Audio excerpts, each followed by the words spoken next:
আমি নারীদের পক্ষে বলতেছি যে বোন, তোমার কষ্ট আমি অনুধাবন করতেছি, আমি তোমার কষ্ট অনুধাবন করি যে তুমি কোন দুঃখে তুমি 12,000 টাকার জন্য রাস্তায় নেমে তুমি আন্দোলন করো।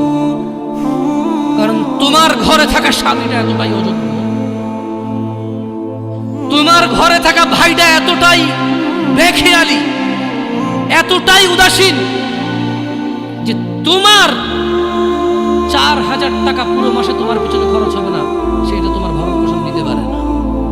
সে 8 ঘন্টার জায়গায় 10 ঘন্টা কাজ করতে রাজি নাই, সে দিনে 7 দিন কাজ করতে রাজি নাই। তার বন্ধু বান্ধব লাগবে, তার আড্ডা লাগবে, তার সিগারেট লাগবে, তার মদ লাগবে, তার জুয়া লাগবে, তার ছক্কা লাগবে, তার ক্রিকেট লাগবে, তার ফুটবল লাগবে।